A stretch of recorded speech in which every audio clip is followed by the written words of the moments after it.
എന്താ ഉണ്ടാക്കാൻ പോണേ? ഏജന്റിന്റെ 2 റെസിപ്പിയാണ് കേട്ടോ. അപ്പൊ നിങ്ങൾക്ക് കാണാം. അപ്പൊ നേരെ വീഡിയോ. കഴുകി വൃത്തിയാക്കി ഇരുന്ന് വേവിക്കുക. വേവിക്കുമ്പോ ചെറുതായി ഇളക്കി എടുക്കണം, അല്ലെങ്കിൽ അതിന്റെ തൊണ്ട അടർന്ന് വരൂല. ഇതിന്റെ വന്നു നമുക്ക് ഇനി കറി വെക്കണം. എങ്ങനെ നോക്കാം.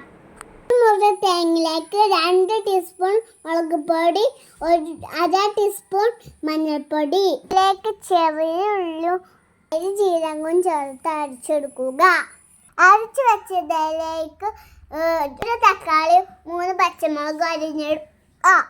ഇനിയാണ് ഈ കറിക്ക് ടേസ്റ്റ് കൂടാൻ എരിന്ത് വെള്ളം ചേർക്കുന്നത്. ഇത് നമ്മൾ എരിന്ത് വേവിച്ചപ്പോൾ എരിന്ത് കിട്ടാൻ വെള്ളമാണ്.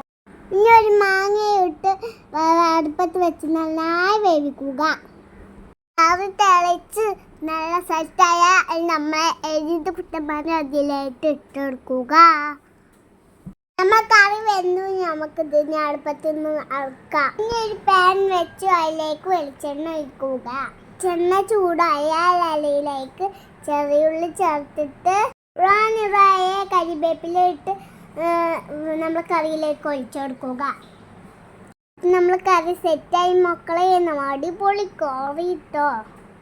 ബാക്കി വന്നതിലേക്ക് മുളക് പൊടി, ഉപ്പ്, മഞ്ഞൾപ്പൊടി ഇട്ടതിന് ശേഷം മിക്സ് ചെയ്ത് കുറച്ച് നേരം വെക്കുക.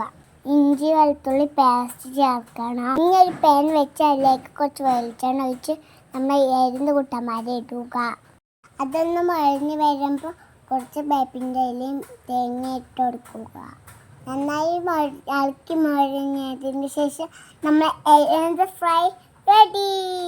നല്ല മാങ്ങട്ട് എരിന്ത് കറിയും നല്ല തേങ്ങ ഇട്ട് പൊരിച്ചെടുത്ത് എരിന്ത് ഫ്രൈ നിങ്ങൾക്ക് ഇഷ്ടപ്പെട്ടാൽ ഇപ്പം തന്നെ എൻ്റെ വീഡിയോ ലൈക്ക് ചെയ്യുക, സബ്സ്ക്രൈബ്, തൊട്ടടുത്തുള്ള ബെൽ ബട്ടൺ അടിച്ചു പൊട്ടിച്ചാൽ. Bye by.